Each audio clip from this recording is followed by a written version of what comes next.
تم نے اتوار کو میرے پاس آنا ہے. ہم نند بھاوش بعد میں پہلے اچھی دوست ہیں، اس لیے ہر چھوٹی بڑی بات میں ایک دوسرے سے مشورہ لیتے ہیں. اور وہ بیچاری انکار کیا کرتی، اس نے تو اتوار کی ساری ذمہ داری اپنے سر لیتے ہوئے حامی بھر لی تھی.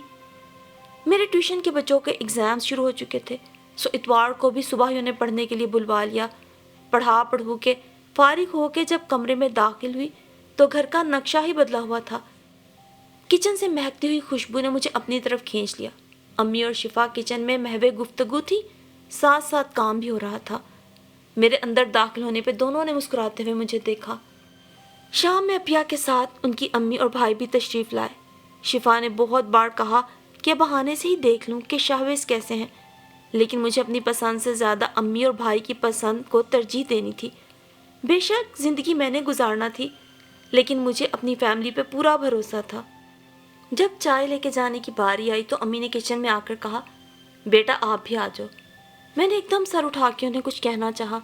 امی میری بات سنے بغیر ہی سمجھ گئیں اور آگے بڑھ کے کہنے لگی، گھبراؤ نہیں، فیصل شاہباز کو لے کر باہر کسی کام سے گیا ہے، اس لیے آپ آ جاؤ، ان کی فیملی سے مل لو. اپیا کی فیملی بھی اپیا ہی کی طرح بہت اچھے طریقے سے ملی.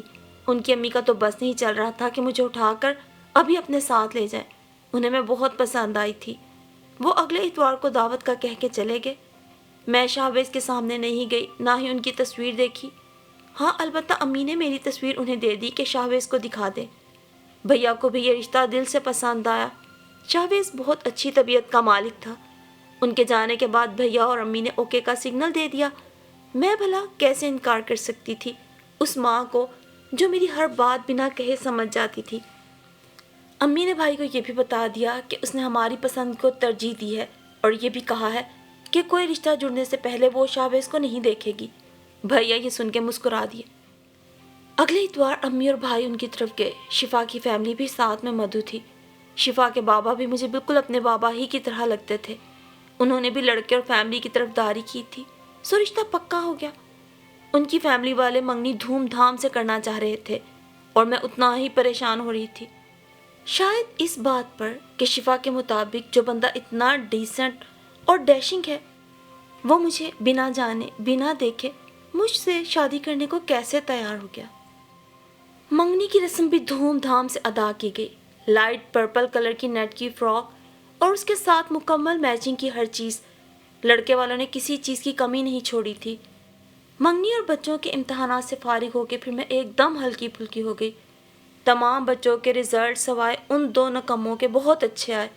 آریان نے تو پھر بھی پاسنگ مارکس لے لیے تھے. شایان ایک پیپر میں فیل ہو گیا تھا، جس کا اس کے ساتھ ساتھ مجھے بھی بہت دکھ تھا. فائنل ٹرم کی تیاری شروع ہو گئی تھی. اسکول والوں نے ان دونوں کا نام آگے بورڈ میں درج کرا دیا تھا. فائنل امتحان بھی خیریت سے گزر گئے. شایان اور آریان نے لاپرواہی کے علاوہ کچھ کر کے نہیں دکھایا. پھر بھی اللہ کا شکر تھا کہ ان کی محنت مانوں یا اپنی کہ آریان کے سارے پیپرز بورڈ میں بھی کلیئر ہو گئے. البتہ شایان کا ایک پیپر رہ گیا. مجھے تو اتنی بھی امید نظر نہیں آ رہی تھی. ادھر بھیا کے بھی ملک سے باہر جانے کے دن قریب آ رہے تھے. میں نے بھی کچھ وقت کے لیے ٹیوشن چھوڑ دی کیونکہ طبیعت بہت خراب رہنے لگی تھی اور امی بھی مجھے بجھی ہوئی دکھائی دے رہی تھی. اپیا کا فون آیا تھا. اپنے بیٹے کی سالگرہ پہ دعوت دی.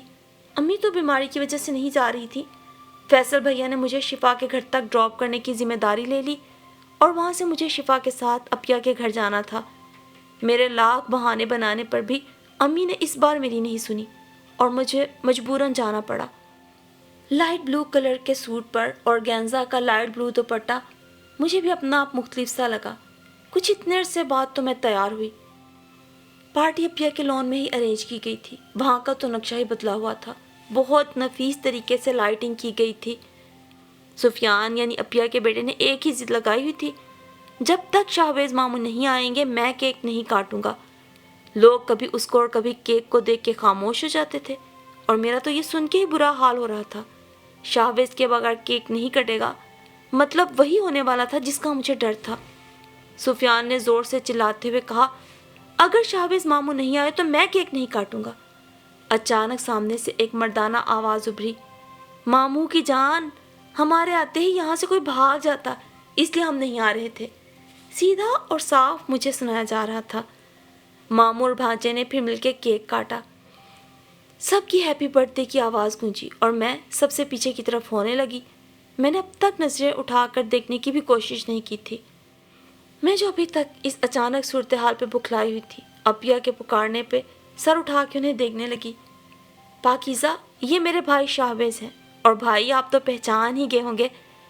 ویسے اپیا، میں اتنا بھی ڈراؤنا نہیں ہوں کہ لوگ مجھے سمجھ رہے ہیں جتنا۔ انہوں نے سیدھے میرے نہ دیکھنے پہ چوٹ کی اور میں ایک دم سر اٹھا کے انہیں دیکھنے لگی۔ سامنے کھڑے بندے کو دیکھ کر لمحے بھر کے لیے تو میں خود بھی دنگ رہ گئی۔ یہ میرا ہونے والا زندگی کا ساتھی ہے۔ واقعی جتنا سنا تھا اس سے کہیں زیادہ ڈیشنگ پرسنالٹی تھی۔ وہ ہلکی سی مسکراہٹ لیے مجھے دیکھ رہے تھے۔ اپیا کو تبھی کسی نے آواز دی۔ وہ ابھی آئی ہوں کہہ کے واپس چلی گئی تو مجھے ہوش آیا اور اپنے آپ کو سنبھالتی ہوئی انہیں سلام کیا۔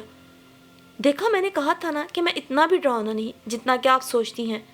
وہ پرشوق نگاہوں سے مجھے دیکھ رہے تھے اور مجھے اپنا آپ سنبھالنا مشکل ہو رہا تھا۔ پاکیزہ جی، ایک بات پوچھوں؟ اور میں جو یہاں وہاں دیکھنے میں مصروف تھی، اس سرگوشی کے انداز پہ چونک کے انہیں دیکھنے لگی۔ پاکیزہ جی، آپ پلیز مائنڈ نہ کیجیے گا، کیا آپ کسی اور کو پسند کرتی ہیں؟ انتہائی دوستانہ لہجے میں پوچھا گیا یہ سوال۔ میرے تو جیسے 14 طبق روشن ہو گئے اور میں ہمنکوں کی طرح انہیں دیکھنے لگی کہ سوچا بھی نہیں تھا ایسا سوال سننے کو ملے گا۔ میں نے کوئی جواب نہ دیا اور خود کو سنبھالتی ہوئی اوپر کمرے میں آ گئی جہاں شفا اور دیگر لوگ موجود تھے۔ اور پھر اس روز ہمارا گھر صبح سے ہی مہمانوں سے بھرا ہوا تھا۔ فیصل بھیا 2 سال کے لیے لندن جا رہے تھے۔ میرے سسرالی اور شفا کی فیملی، محلے والے بھی ملنے کے لیے آ رہے تھے۔ بھائی نے شام کو جانا تھا۔ شفا اور ہم سب بھیا کے جانے سے غمگین تھے اور وہ تو بھیا سے کافی ناراض بھی تھی۔ بھائی کو ایئرپورٹ چھوڑنے کی ذمہ داری شاہویز نے لے لی تھی۔ بھیا کی اور شاہویز کی اتنی اچھی دوستی دیکھ کر میں حیران رہ گئی۔ اور تو اور کھانے کے دوران بھی بھیا مجھے خود سے کچن سے لینے آ گئے، کہا کہ آ جاؤ تم بھی سب کے ساتھ کھانا کھاؤ۔ مجھے شاہویز پہ مکمل اعتماد ہے۔ میں حیرانی اور کچھ پریشانی کے عالم میں بھیا کے ساتھ ڈائننگ ہال میں آئی جہاں پہلے ہی سب موجود تھے۔ میرے اندر آنے پہ سب کے ساتھ ساتھ شاہویز نے بھی لمحہ بھر کے لیے سر اٹھا کے مجھے دیکھا اور پھر بالکل انجان بن کے کھانا کھانے میں مصروف ہو گیا۔ آج کھانا بھیا کے کسی دوست کی طرف سے آیا تھا، اس لیے ہمیں زیادہ محنت نہ کرنا پڑی۔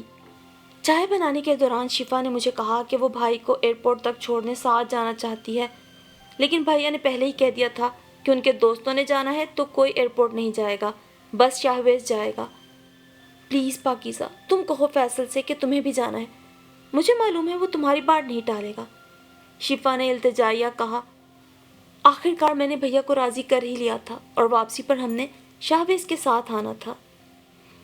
ایئرپورٹ پر بھیا کے دوست پہلے سے ہی موجود تھے۔ وہ بھیا سے مل چکے تھے کیونکہ ان کے ساتھ ہوتے ہوئے ہم بھیا کے ساتھ بات چیت نہیں کر سکتے تھے۔ جانے سے کچھ وقت پہلے بھیا شفا کے پاس آئے اور کہا، مجھے معلوم ہے تم بہت بہادر ہو اور اپنے ساتھ ساتھ میری گڑیا اور امی جی کا بھی بہت خیال رکھنا۔ مجھے تم سے بہت امیدیں ہیں۔ میں جو پانی پینے فلٹر کی طرف آئی تھی، دور سے ہی بھیا اور شفا کو آپس میں باتیں کرتے ہوئے دیکھ کے خوش ہوئی، اور میں جو دور سے اس کے بدلتے چہرے کے رنگ دیکھ کے مسکراہٹ لیے ان کی جانب بڑھ رہی تھی، اچانک میرا ہاتھ کسی نے زور سے پکڑا اور کھینچتے ہوئے ستون کی اوٹ میں ہو گیا جہاں سے بھیا اور شفا نظر آ رہے تھے۔ مانا کہ آپ کے کوئی جذبات نہیں، لیکن دوسروں کے جذبات ہیں۔ وہ دونوں آپس میں چند منٹ اکیلے بات کر رہے ہیں، آپ کیوں کباب میں ہڈی بننے جا رہی ہیں؟ کر لینے دیں انہیں سکون سے بات۔ شاہویز نے یہ کہتے ہوئے میرا ہاتھ چھوڑا اور انجان بن کے رخ پھیر لیا۔ میں بے وقوفوں کی طرح ان کی پیٹھ کو گھورنے لگی۔ اناؤنسمنٹ ہونے پہ بھائی نے مجھے گلے لگایا تو خود پہ میرا اختیار نہ رہا اور میں بہت زیادہ رونے لگی کہ ابو کی وفات کے بعد یہ پہلا موقع تھا۔ بھیا ہمیں چھوڑ کے جا رہے تھے۔ شفا نے بھیا سے مجھے مشکل سے الگ کیا۔ بالآخر بھیا شاہویز کو بھی ڈھیروں نصیحتیں کر کے چلے گئے۔ واپسی پہ میں نے خود کو کافی سنبھال لیا کیونکہ اب میں کسی کے سامنے کمزور نہیں پڑنا چاہ رہی تھی۔ 2 مہینے پڑ لگا کے اڑ گئے۔ اس دوران بھائی کا بھی اکثر فون آتا رہا، وہ اپنی پڑھائی میں مصروف تھے۔ شفا کے گھر والوں اور خود شاہویز نے بھی ہر ممکن ان کا ساتھ دیا۔ شفا کی امی ہر دوسرے تیسرے دن چکر لگاتی تو ماں بیٹی کا دل بہل جاتا۔ شاہویز البتہ اس کے بعد آئے نہیں، فون پر ہی امی سے ضرورت کی چیزوں کا پوچھ لیتے۔ البتہ ان کی امی یعنی میری ہونے والی ساس اکثر و بیشتر چکر لگاتی اور زبردستی اتنا کچھ اٹھا لاتی کہ ہم شرمندہ ہوتے رہتے۔ اس کے بعد سے میری اور شہباز کی کوئی بات نہ ہوئی۔ ہاں یہ ضرور ہوا تھا کہ اب میں ضرورت سے زیادہ ان کے بارے میں سوچنے لگی تھی۔ پتہ نہیں یہ ان کی شخصیت کا اثر تھا یا ہمارے ہونے والے رشتے کا، نہ چاہتے ہوئے بھی دل ہی دل میں اس بندے کو سوچنے لگی تھی۔ اس روز میرا موبائل بہت دیر سے بج رہا تھا۔ اسکرین پر نظر دوڑائی تو نیا نمبر سامنے دیکھ کے چونک گئی۔ کال ریسیو کی اور ہیلو کہنے پہ فوراً ہی وہاں سے سلام کیا گیا۔ جانی پہچانی سی آواز کانوں میں پڑتے ہی دل بھی دھڑکنے لگا۔ اس سے پہلے کہ وہ اپنا تعارف کرواتے میں نے خود ہی کہہ دیا، آپ کو میرا نمبر کیسے ملا؟ بہت منت سماجت میں ملا۔ آپ نے تو کبھی غلطی سے بھی کسی سے پوچھنا نہیں ہمارے بارے میں، اب ہم خود ہی بتا دیں کہ ہم بالکل بھی ٹھیک نہیں ہیں۔ دوسری طرف شہباز شوخی بھرے انداز میں گلا کر رہے تھے۔ میں جو اس دن کے بعد سے اپنے اندر اتنی ہمت پیدا کر رہی تھی، ان کی شوخ آواز سن کے پھر سے گھبراہٹ ہونے لگی۔ شکر تھا کہ وہ سامنے نہیں تھے، ورنہ نہ جانے کیا سمجھتے۔ دنیا میں بہت سے ظالم ہوں گے، لیکن سچ آپ جیسا ظالم نہیں دیکھا۔ میں نے کیا ظلم کیا اور آپ کیا کہنا چاہ رہے ہیں؟ پلیز صحیح طرح کہیں۔ آپ نے ایک اچھے خاصے شخص کی نیندیں، اس کا سکون، چین، کھانا پینا سب چرا لیا اور کہتی ہیں کہ آپ نے کیا ظلم کیا؟ اچھا خاصا زندگی گزار رہا تھا، آپ زندگی میں آئیں ایک ظالم شہزادی بن کر، جو اپنے ظلم کرنے پہ بھی کہتی ہے کہ اس نے کیا کیا۔ میں ان کی بات کا مطلب سمجھتے ہوئے بولی، میں نے تو آپ کو لاسٹ ٹائم بھی مشورہ دیا تھا کہ آپ کوئی اور دیکھ لیں، خود پہ ظلم مت کریں۔ اف، یہی باتیں تو آپ کی مجھے جینے نہیں دیتی۔ آپ کیوں اتنی سنگ دل ہیں؟ دیکھنا جس دن آپ پیار کے معنی سمجھ گئی نا، اس دن آپ کو ہمارے احساسات و جذبات کا اندازہ ہوگا۔ وہ آج کچھ زیادہ ہی لفظوں میں اپنے پیار کا اظہار کر رہے تھے اور میں اتنے کھلم کھلا اقرار پر بس جی ہی کہہ کے رہ گئی۔ پھر ایسا ہوا کہ ہفتہ 10 دن بعد ان سے فون پہ بات ہونے لگی اور میں اپنی اس بدلتی کیفیت پر خود بھی حیران تھی۔ ہر پل ان کے فون کا انتظار کرنے لگی، لیکن اپنی کیفیت کسی پہ آیا نہیں کرتی تھی۔ اس روز میں اپنا آخری پیپر دے کے آ رہی تھی جب میں نے سامنے چاٹ کے ٹھیلے پر شایان اور آریان کو دیکھا۔ آریان کا ہاتھ پکڑے وہ جانے کیا کہہ رہا تھا۔ دور سے دیکھنے پر مجھے اندازہ ہوا کہ ان کے ساتھ جو 2 اور لڑکے کھڑے تھے، شاید وہ ان سے کسی بات پر انکار کر رہا تھا۔ 2 لڑکوں کی حالت کچھ ایسی تھی کہ وہ صرف شکل و صورت ہی نہیں بلکہ اپنے حلیے سے بھی سڑک چھاپ لگ رہے تھے۔ بہرحال وہ انسان میری تو نظروں میں کھٹک گیا۔ اگلے روز ہم ماں بیٹی چائے پی رہے تھے جب ہماری پڑوسن آئی اور انہوں نے جو بتایا وہ سن کے تو ہم پہ سکتہ طاری ہو گیا۔ بیٹا شکر کرو تم نے ان دونوں بچوں سے جان چھڑائی، ان کے کرتوت تو دیکھو، ماں تو بڑی بڑی باتیں کرتی ہے کہ میرے بچے اتنے بھولے، اور دیکھو تو۔ دراصل کوثر آنٹی پھر کہیں گئی ہوئی تھی، اپنے بچوں کو اکیلا گھر پہ چھوڑ کر۔ پڑوسن کی بچی ان کے گھر کچھ دینے آئی تھی۔ انہوں نے جانے بچی سے کیا مذاق کیا کہ بچوں کو پورے محلے والوں کے سامنے جوتوں سے مارا گیا۔ مجھے ایک دم وہ بات یاد آ گئی جب میں نے ان دونوں کو ٹھیلے پر آوارہ لڑکوں کے ساتھ دیکھا تھا۔ میں نے پڑوسن خالہ کے جاتے ہی امی کو وہ بات بتائی اور یہ بھی بتایا کہ کافی وقت سے شایان مجھے کچھ الجھا سا لگ رہا تھا اور میرے پوچھنے پہ بات گول مول کر دیتا تھا۔ اگلے روز ان کی امی ہمارے گھر آئیں۔ میں نے دیکھا ان کے چہرہ پہلے سے بھی مرجھایا ہوا تھا۔ مجھے ان پہ ترس آیا کہ اولاد کا دکھ والدین کو کیسے ختم کر دیتا ہے۔ انہوں نے آتے ہی روتے ہوئے ساری بات بتا دی جو ان کے بچوں کی تھی۔ یہ بھی بڑی بات تھی کہ انہوں نے اپنے بچے کی کسی بات پہ پردہ نہیں ڈالا اور امی کو بڑی بہن سمجھتے ہوئے سچ بتایا۔ صبر کرو کوثر، جو ہونا تھا ہو گیا، تمہیں بھی احساس ہو گیا، اب مزید پریشان نہ ہو، لیکن اب تھوڑی دیر کے لیے بھی بچوں کو اکیلا مت چھوڑنا، ان پہ نظر رکھنا۔ امی نے انہیں دلاسا دیا۔ میرا دل بھی آریان کی اس حرکت پہ غم زدہ تھا۔ کچھ بھی تھا، ان بچوں سے مجھے استاد کی حیثیت سے لگاؤ تھا۔ شکر ہے آریان نے میرے ٹیوشن میں آج تک ایسی کوئی حرکت نہ کی تھی جو میرے یا باقی بچوں کے لیے غلط ہوتی۔ مجھے ایک لمحہ ہی لگا تھا سمجھنے میں کہ آریان کے بگڑنے کی کیا وجہ ہو سکتی ہے۔ واقعی اگر بری صحبت میں انسان اٹھے بیٹھے تو اسی طرح کا ہو جاتا ہے۔ یہ سب باتیں سن کر میرے دل کو دکھ پہنچا کہ اگر بچوں سے غلطی ہوئی ہے تو بجائے اس کے کہ انہیں سدھارا جائے، ہم انہیں برائی کی دلدل میں دھکیلنا چاہتے ہیں۔ اور پھر آج پہلی بار میں نے کسی سوچ کے تحت شہباز کا نمبر ڈائل کیا۔ دوسری طرف اٹھاتے ہی ہیلو کے بعد پریشانی سے پوچھا، خیریت؟ میرے جی کہنے پہ انہوں نے کہا، میں 2 منٹ بعد آپ کو کال بیک کرتا ہوں۔ 2 منٹ بعد ان کا فون آیا۔ میں آپ سے پوچھنا چاہتی ہوں، کیا آپ کو میرے ان 2 بچوں کو پڑھانے پہ اعتراض ہے؟ جیسے کوئی بھی محلے والا پسند نہیں کرتا، صرف اس وجہ سے کہ ان سے غلطی ہوئی ہے، لیکن اب وہ شرمندہ ہیں اور اپنی غلطی سدھارنا چاہتے ہیں۔ کیا آپ کو میرے رہنمائی کرنے پہ اعتراض ہوگا؟ اگر ہے تو بتا دیں، میں نے سادہ سے لفظوں میں پوچھ لیا۔ پاکیزہ جی، مجھے آپ پہ اندھا اعتماد ہے اور آپ کے کسی بھی بچے کو پڑھانے پہ مجھے کوئی اعتراض نہیں۔ البتہ آپ سے یہ ضرور کہوں گا کہ آپ اپنا خیال ضرور رکھنا، کیونکہ ہمارے معاشرے میں کوئی کسی کو سہارا دینے کا سوچتا ہے تو دوسرے لوگ اس بندے کو ہی بے آسرا کر دیتے ہیں۔ شکریہ، مجھے آپ سے ایسی ہی سوچ کی امید تھی، میں نے تشکر بھرے لہجے میں کہا۔ میری آواز بھی شاید بھیگ گئی، مجھے معلوم نہ ہوا۔ ارے محترمہ، میں غصہ کروں تو رونا، مذاق کروں تو رونا، سنجیدہ ہوں تو بھی آپ رو دیتی ہیں۔ کس لہجے میں بات کروں کہ آپ کو رونا نہ آئے؟ شایان کو آرمی سے بہت لگاؤ تھا۔ میں جب بھی اسے کسی موضوع پہ لیکچر دیتی، اس کی آنکھوں میں مجھے ایک عجیب سی چمک دکھائی دیتی اور حسرت بھی۔ ایک دن اس نے خواہش کا اظہار بھی کیا، آپ بھی کاش میں بھی آرمی جوائن کر سکتا۔ تو میں نے چونک کے اسے دیکھا۔ جی بیٹا، آپ آرمی کیوں نہیں جوائن کر سکتے؟ آپ کر سکتے ہو۔ آپ پہلے سے مضبوط بنو، زیادہ محنت کرو، انسان چاند پہ بھی جا سکتا ہے۔ آپ بھی، میں بھی آرمی میں جا کر کوئی ایسا ہی کام کرنا چاہتا ہوں کہ لوگ مجھ پہ فخر کریں۔ شایان کچھ جذباتی ہو رہا تھا، لگتا ہی نہیں تھا کہ یہ دونوں وہی والے بچے ہیں۔ میں نے بھی پڑھانے کے دوران حوصلہ نہیں ہارا۔ بالآخر رات دن کی محنت کی وجہ سے ہمیں اتنا میٹھا پھل ملا کہ ہمیں یقین نہ آیا۔ بچوں نے اتنے شاندار نمبرز لیے کہ اخباروں میں اور محلے میں ان کی دھوم مچ گئی۔ اس خوشی کے ساتھ ہی مجھے شاویز سے دوری کا بھی دکھ تھا، کیونکہ ان کی والدہ نے رشتہ توڑ دینے کا کہا تھا۔ دکھ تھا تو اس بات کا کہ اس انسان نے بھی اس تمام عرصے میں مجھ سے کوئی بات نہ کی جس نے مجھ پر اندھے اعتماد کا اظہار کیا۔ کیا وہ بھی اس رشتے کو توڑنے میں اپنی فیملی سے متفق تھا؟ اس دن میں اپنے کمرے میں دروازہ بند کر کے بے اختیار بہت روئی۔ میرے بھی جذبات ہیں، میرے بھی احساسات ہیں، مجھے بھی درد ہوتا ہے۔ کیوں کیا شہبازہ آپ نے ایسا؟ کیوں مجھے اپنا اتنا عادی کیا؟ مجھے میرے حال میں ہی چھوڑ دیتے، اس راہ کی طرف کیوں لائے؟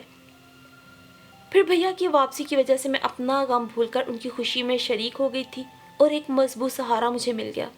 بھیا نے وطن واپس آتے ہی کچھ دوستوں کے ساتھ مل کر ایک انسٹیٹیوٹ کا آغاز کیا، اور پھر بھیا جب رات گئے واپس آئے تو میں جاگ رہی تھی۔ سوری گڑیا، میری وجہ سے جاگ رہی ہو ابھی تک؟ نہیں بھیا، مجھے آپ سے کچھ باتیں پوچھنا تھی، اسی لیے ابھی تک جاگ رہی ہوں۔ پھر میرے کہنے پہ بھیا نے تفصیلات بتائیں کہ آخر وہ کیوں لندن کورس کے لیے گئے تھے۔ انہوں نے بتایا کہ وہ دیکھنا چاہتے تھے کہ آخر ہمارا ملک پڑھائی میں اتنا پیچھے کیوں رہ گیا ہے، تو انہیں یہ کورس باہر جا کے کرنا پڑا، جو کہ یہاں نہیں ہوتا۔ اس دوران مجھے معلوم ہوا کہ یہاں تدریس کے عمل کو بہتر بنانے کی ضرورت ہے۔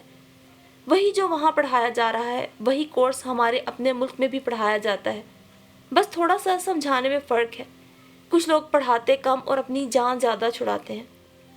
اسی بنا پر ایک ایسا انسٹیٹیوٹ یہاں کھولا ہے جہاں ہماری نوجوان نسل کو بیرون ملک جانے کی ضرورت نہیں رہے گی۔ اب اس ملک میں ویسی ہی تعلیم ملے گی جس کے حصول کے لیے وہ اتنا پیسہ خرچتے ہیں۔ بھیا نے ایک عزم کے ساتھ کہا۔ شایان اور آریان کو بھی بھیا ٹیوشن کے بعد اپنے انسٹیٹیوٹ لے جاتے اور وہاں کب تک رہتے تھے مجھے علم نہیں۔ سکون اس بات کا تھا کہ وہ اب ایک کی بجائے 2 محفوظ ہاتھوں میں تھے۔ اس روز شفا کا فون آیا تو اس نے بتایا کہ اپیا کی طبیعت کافی خراب ہے۔ رشتہ ٹوٹنے کے بعد بھی انہوں نے ہمارے ساتھ تعلقات ختم نہیں کیے۔ ان کی کالز ہر ہفتہ ضرور آتی تھیں، اسی وجہ سے امی نے مجھے بھی ان کی طبیعت معلوم کرنے کو کہا۔ سو آج کافی عرصے بعد میں ان کے گھر آئی۔ مجھے دیکھتے ہی انہوں نے محبت سے گلے لگا لیا۔ سفیان کا پوچھنے پہ معلوم ہوا کہ وہ برابر والے کمرے میں پڑوس کے کچھ بچوں کے ساتھ ٹیوشن پڑھ رہا تھا۔ انہیں ٹیوشن پڑھانے کوئی سار آتے تھے۔ اپیا سر کے لیے چائے بنانے کے لیے اٹھنے لگی تو طبیعت خرابی کے باعث میں نے انہیں روک دیا۔ میں نے کہا میں بنا دیتی ہوں اور سیفی کو بھی دیکھ لوں گی۔ تب اپیا نے فوراً کہا، پاکیزہ دروازہ نوک کر کے کھڑی رہنا جب تک وہ اندر سے نہ کھولیں۔ میری چھٹی حس نے خطرے کا الارم بجایا۔ میں بجائے انتظار کرنے کے دروازہ بجاتے ہی اندر داخل ہو گئی، اور پھر اپیا جو میرے پیچھے ہی چائے کا مگ ہاتھ میں تھامے ہوئے تھی، اندر کا منظر دیکھ کے چونک گئی، کیونکہ اندر وہ بچوں کو سزا کے طور پر برہنہ کر کے الٹا کر کے دوسرے بچوں سے ان کی کمر پہ تھپڑ لگوا رہا تھا، اور دوسرے بچے اس نظارے سے لطف اندوز ہو رہے تھے۔ جیسے ہی ہم نے ان کو یہ سب کرتے دیکھا تو وہ پریشان ہو گئے۔ البتہ ساتھ والوں کا بچہ شرمندگی سے اٹھ کر اپنے گھر بھاگ گیا۔ اپیا کو تو بس نہیں چل رہا تھا کہ اس کا کیا حشر کریں۔ آج اس شخص کا حلیہ تھوڑا غیر لگ رہا تھا۔ میرے دماغ میں ایک دم آئیڈیا آیا اور میں نے اپیا کو خاموش رہنے کو کہا۔ بچوں کو میں نے کمرے سے باہر جانے کا کہا اور سر سے مخاطب ہوئی، ویری گڈ، کتنی اچھی تعلیم دے رہے ہیں آپ، یہ تو ہم دیکھ ہی چکے ہیں۔ اپیا کو آپ پر پہلے ہی شک تھا، اس لیے اس کمرے میں ہم نے خفیہ کیمرہ لگوایا تھا۔ اب آپ کا یہ کارنامہ ہم سب کو دکھاتے ہیں تاکہ آپ کی اصلیت کا سب کو علم ہو۔ مجھے اس کو صرف یہاں سے ہی نہیں نکالنا تھا بلکہ کچھ ایسا کرنا تھا کہ یہ آگے جا کر اور بچوں کی زندگی برباد نہ کرے۔ ہمارے کہنے کی دیر تھی، اس نے ہاتھ جوڑ کے معافی مانگنا شروع کر دی۔ پلیز آپ میری ویڈیو کسی کو مت دیجیے گا، میں آج سے بچوں کو پڑھانا ہی ختم کر دوں گا۔ غلط کام تو بہت دور کی بات۔ وہ باقاعدہ رونے لگا۔ اسے بھی پتا تھا اس کی حرکت پر اگر پولیس کے حوالے کر دیا جاتا تو کس کیٹیگری میں آتا۔ میں نے بھی اسے ڈرایا دھمکایا اور کھری کھری سنا کے فارغ کر دیا۔ اس نے بھی پھر کبھی ایسا نہ کرنے کی یقین دہانی کرائی اور میں نے بھی وعدہ کیا کہ یہ ویڈیو کسی کو نہیں دوں گی، جبکہ ہم دونوں جانتی تھی کہ ایسی کوئی ویڈیو ہے ہی نہیں۔ ہم نے تو محض بات بنائی ہے اس اچکے کو سبق سکھانے کے لیے۔ اس کے جانے کے بعد اپیا کو کچھ ہوش آیا تو میرے گلے لگ کے رونے لگی۔ پاکیزہ، آج تم نہیں ہوتی تو یہ شخص پتہ نہیں میرے بچوں کو اور کیا کیا غلط حرکتیں سکھاتا۔ اپیا، اس میں تھوڑی سی غلطی آپ کی بھی ہے، آپ کو نظر رکھنی چاہیے تھی نا۔ جب اس نے آپ کو بلا اجازت اندر آنے سے منع کیا تو آپ کو اسی وقت چوکنا ہو جانا چاہیے تھا۔ تب میرے بتانے پہ ہی اپیا کو معلوم ہوا کہ آریان اور شایان پر الزام لگانے کے بعد جو میرا رشتہ توڑا گیا تھا وہ بھی اس آدمی کی حرکت کی وجہ سے تھا۔ اپیا، وہ بچے ایسے نہیں تھے جیسا کہ اس شخص نے انہیں بنانے کی کوشش کی، جیسا کہ آپ کے بچوں کو بھی غلط راہ دکھا رہا تھا۔ اب اگر ایسے میں سفیان سے اللہ نہ کرے کوئی غلطی ہو جائے تو کیا سب لوگ سفیان کا ساتھ چھوڑ دیں گے یا آپ لوگوں سے قطع تعلق کر لیں گے؟ میں نے جب انہیں تفصیلاً سب بتایا تو وہ بھی بہت پریشان ہوئی۔ کافی عرصہ بیت گیا، پھر ایک دن پتہ چلا کیپٹن شایان شہید ہو گئے۔ میرے اندر ہلچل مچ گئی۔ دور دور سے ان کے گھر تعزیت کے لیے لوگ آ رہے تھے۔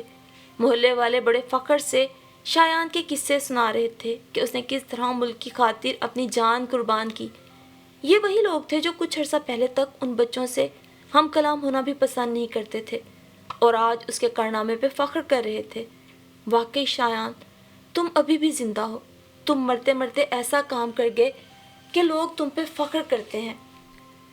اس روز ڈرائنگ روم سے آتی جانی پہچانی آوازوں نے مجھے چونکا دیا۔ میرے قدم آپو آپ دروازے پہ آ کے رک گئے کیونکہ سامنے ہی شہباز کی فیملی موجود تھی۔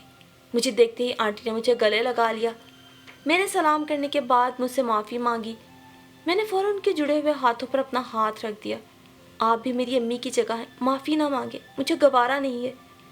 سب کچھ پہلے جیسا ہو گیا تھا لیکن کوئی نہیں جانتا تھا کہ سب کچھ پہلے جیسا ہو جانے کے بعد بھی اب میرا دل ویسا نہیں رہا۔ آج کیپٹن شایان شہید کے اعزاز میں تقریب تھی۔ ان کی فیملی کے ساتھ بطور خاص ہماری فیملی کو بھی دعوت دی گئی تھی۔